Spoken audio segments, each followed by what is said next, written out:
Welcome once again to Breakfast Central. It is D-Day for the lover of convicted rapist and murderer who has challenged her arrest and deportation from Tanzania to South Africa. She's called it unlawful. Now, judgment will be handed down for Dr NandiphaMagudumana today after she challenged her arrest with an urgent application that seeks to have her released from custody. Magudumana helped her lover Thabo Bester fake his death and escape prison last year and was arrested in Tanzania last month. But she claims the department did not follow the correct procedures in bringing her back to the country. Joining us this morning to discuss the story further is journalist and editor Dr. Bailey. Good morning. Thank you very much for joining us. Morning, Breakfast Central. All right, before we go into the meat of today's conversation, let's just go through a quick recap of Dr. Magudumana's urgent application. Give us sort of a summary of how we got to this point.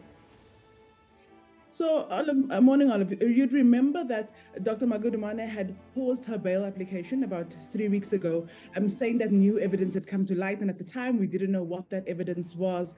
We now know that she filed an urgent application, in the Bloemfontein High Court, saying that her deportation and her transportation to South Africa, her arrest, deportation and transportation to South Africa was illegal and unlawful. At the basis of what we can see, her argument is that there's a difference between extradition and deportation, and she says her deportation to South Africa was disguised as an extradition rather than a deportation.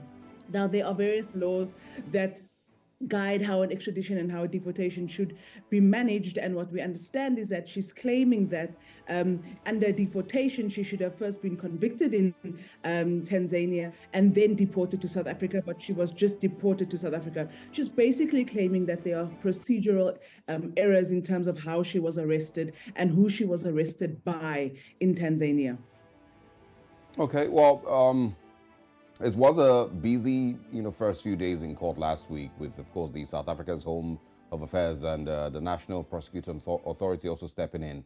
What are they saying at this point, and, what really is the reaction of, most people who are following the case? Yeah, also indeed. So what's interesting is that when Dr. Magudumana launched this application in the High Court last week, she never actually cited the Department of Home Affairs. Now, when you're being deported to South Africa, the Department of Home Affairs would be a critical institution in terms of managing that process. So the Department of Home Affairs actually threw their toys out of the cot and said, you know what, we want to be cited in this case. If we're not cited as respondents, we're going to be challenging this case. So they have therefore come into this case to talk about the processes that had gotten underway last week. And there was quite a lot of detail that was put out in court over 3 days last week. What we know is that the Department of Home Affairs says that they actually did follow procedures to the letter.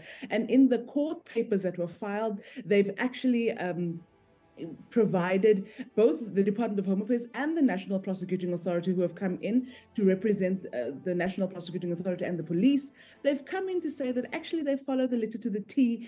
They've brought in affidavits by the High Commission in Tanzania and the High Commissioner in Tanzania, specifically the South African High Commissioner to Tanzania, to explain what process was followed in terms of her deportation. Now, in terms of the law that I was citing earlier, the Immigration Act, which says that a person first needs to be detained and convicted before they are brought back to South Africa, they are saying that there is a clause that allows them to bring the person back to South Africa if they do feel that circumstances warrant that case. And it appears that they may have used that clause in bringing her back to South Africa.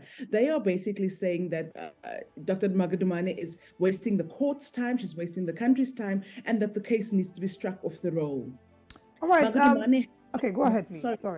Sorry. She's also brought in quite big guns to fight this case. Anton Katz, is quite a high-profile lawyer in South Africa. He's one of the best. He's a criminal attorney. He's also a lawyer who deals with a lot of immigration cases, and she's brought him on to fight her case. So she's really taken out all the guns in this instance. Okay, I'd like to deviate a little. I know that there were conversations a while ago, but there have been several reactions to this case. Some people have the opinion that, why is she bringing this up now? It's probably reeking of fraud. Why did she not bring this objection up much earlier in the case? And it's now some sort of afterthought. But then again, I do know that there were conversations about revoking her passport. And it was said that, she doesn't deserve this passport. I don't know if we have any updates on that, if it's been done, or if it's something that we're looking to see happen soon. So, Olive, just to chat about the first statement in terms of why she's brought this up now. It appears in her court papers she does say that they tried to get information from the department. They requested various documents from the department, and they hadn't actually received a response, and that is what caused the delay. There is a sentiment in South Africa that it is a time-wasting exercise, and that she's just basically trying to get around the system, trying to find a loophole to get out of this. However, there has been some opinion from immigration attorneys, from extradition attorneys, saying that actually she has got a basis on which to stand in terms of questioning deportation versus extradition. So there is quite a mixed sentiment in terms of how this should be handled. In terms of a passport being revoked, the Minister of Home Affairs, Dr. Motsoaledi, has said that they are looking into the processes to revoke her passport because they think she doesn't deserve it. All right. Can you share any thoughts on where you think this heads next, as quickly as possible? And of course, are there people who believe that she has a strong case here? I think there are some extradition attorneys, immigration lawyers that do think she has a big a case. Also, so I think that there is potentially something that needs to happen. When the judgment is handed down today, we'll know what the court thinks. If the court thinks that it was a time-wasting exercise and we should just get going with the trial at the end of June, or whether or not she should be released from custody. And that will obviously put a massive spanner in the state's case in terms of nailing her as part of the team of people that really managed to get Thabo Bester out of the country, well, out of jail and then out of the country. All right. Thank you very much, Dr. Candice Bailey, for bringing us these updates. We know that the court is going to make a judgment on this, so we look forward to hearing what the court decides, and then we would love to have you back again. Thanks so much. Will do. All right. Absolutely.